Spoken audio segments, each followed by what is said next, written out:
Alright, hey guys, welcome to a brand new video, and today we're talking about how the music industry affects the environment.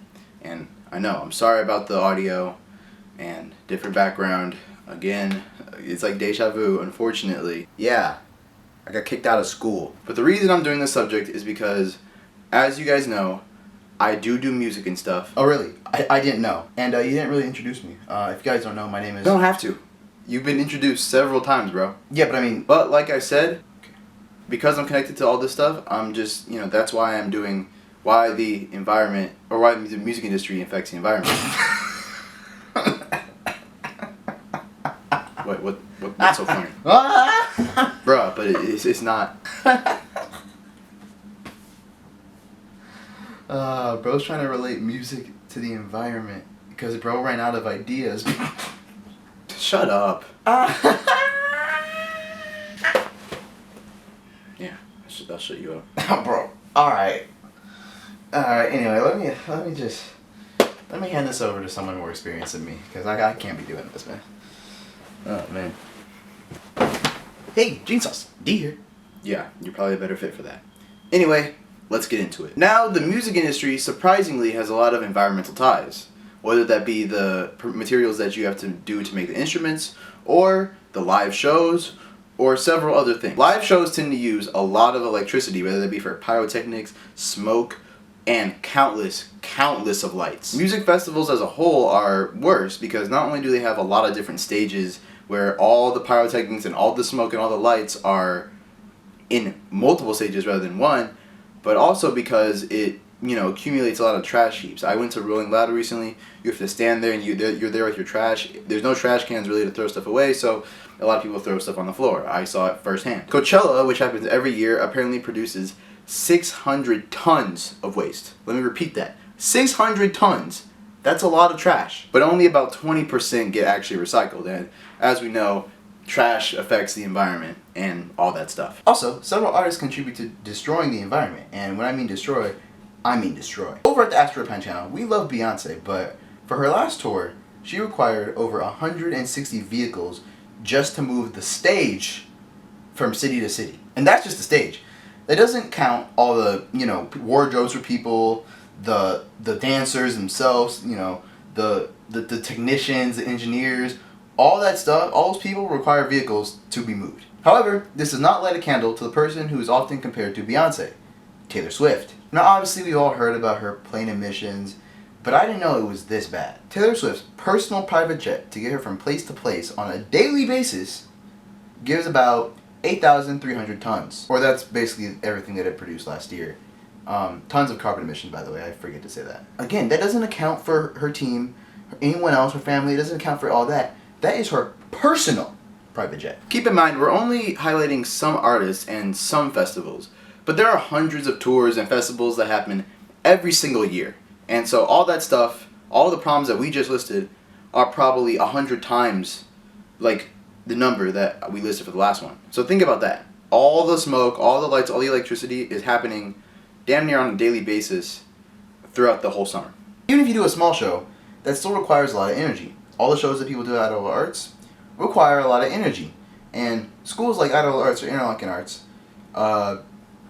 are run mainly on propane, or that's an Idaho thing. I don't think Interlochen does that. They're above that. For legal reasons, that's a joke. For legal reasons, that's a joke. For serious Indian mafia, please don't kill me, that's a joke. Yeah, I would know. The shows that I've done, which are usually pretty small, have so many wires everywhere and so many different, technological things that it starts to look like an electrical hazard after a while.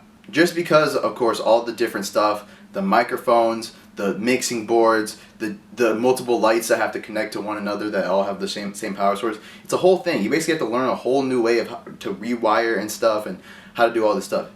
It's a pain in the ass. Speaking of instruments, how do you think instruments are made? Some of the schools that I just mentioned have a piano in every damn building. Hell, every damn room. But other things like string instruments and drumsticks require wood.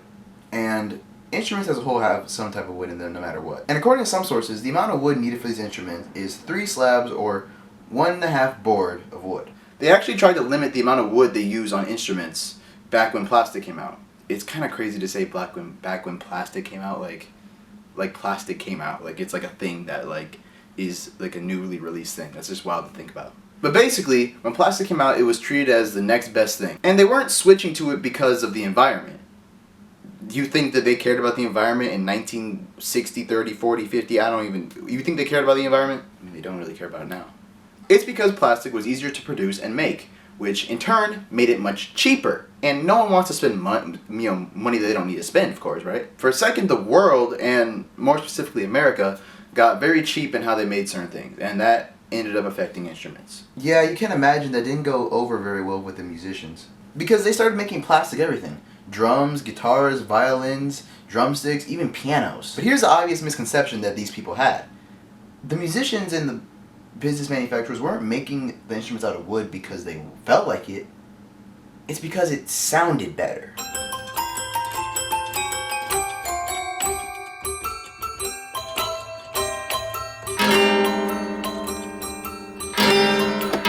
What the hell? What about if I play the bar? Oh my god, okay, that is not working.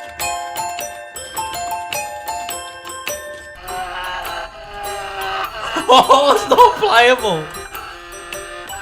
It sounds like a dying something. The bridge is too flat. It's not flat.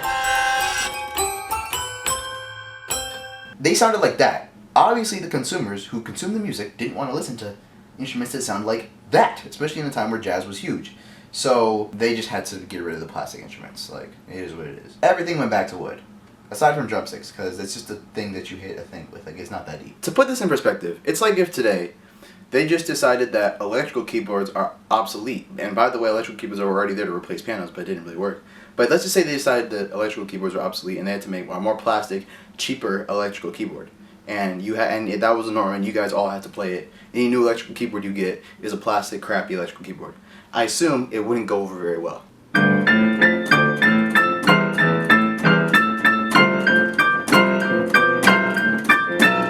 Hey yo, Dan. What? Stop playing with that electric keyboard. Play with the new one that they made with cheaper materials. It's so cool. It's so better. I don't know, man. I probably can't afford it. No need to worry. I got one right here. Okay. Here, try it out.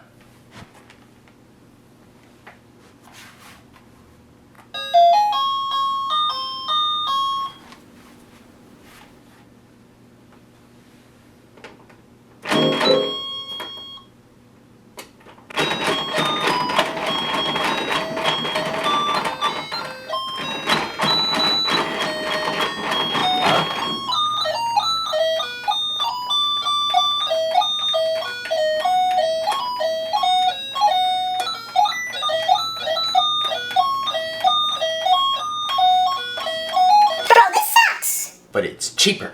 Yeah, it wouldn't work out so well. But that's not to say that some instruments don't actually sound better with plastic. No. Like what? Of course, the shaker. Hit it.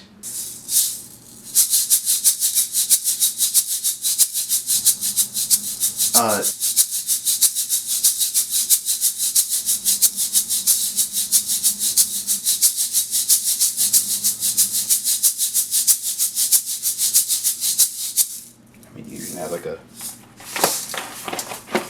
You got a banana. Anyway, moving on. There's obviously a lot of other ways that the music industry affects the environment. Whether that be records or CDs And cassettes. Yeah, okay. and the people throwing away the CDs and records, and of course the actual manufacturing of these CDs and records. I don't know why people throw stuff away. That's just what people do. So how can we fix this? People obviously needed to do their tours and need live shows, and people definitely need their instruments. So is there a solution to this? Well, specific venues such as the Climate Pledge Arena, yeah, it's a very fitting name, are working on carbon neutrality. The famous Mercedes-Benz Stadium in Atlanta is now, is the first venue to become LEED Platinum certified. It sounds like a video game certification, honestly, and I had to read the thing to know what I was talking about. I have no clue what that is, but they're the first to do that. And a lot of stadiums are using LED lights or LED lighting grids rather than more expensive and more technical light grids. And trust me, that is a huge change, and that's very good. There's also a lot of nonprofit organizations such as Reverb that team up with stadiums and venues to create greener power solutions. There are more of these organizations that pop up on a day-to-day basis, so we know that it's getting better. Also, artists can do stuff on their own to improve how they affect the environment. Artists such as Billie Eilish or Green Day have made greener merch, however you make greener merch, and multiple artists that are not coming to mind right now have done that as well. It's funny. Green Day made their merch more green, you could say. No. Just... No. Yeah, okay. Anyway, do any of you guys have anything else to say? That's it for me, bro. Nope. That's it for me. I mean, I hope y'all enjoyed my presence in these videos. It's been a hassle. I'll be back. I'm always back. And you'll see me in the videos, the music videos. I'll be there. Yeah.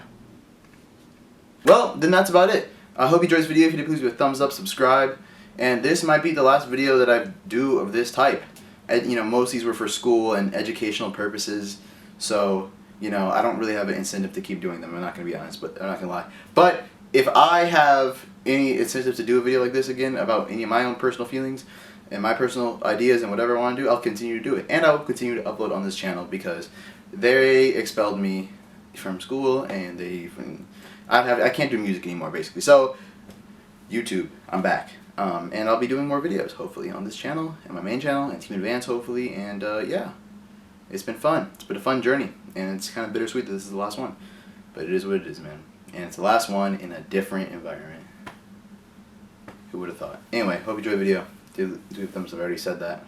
And I'll see you guys in the next video. Bye! Peace out, home dog. I'll be back.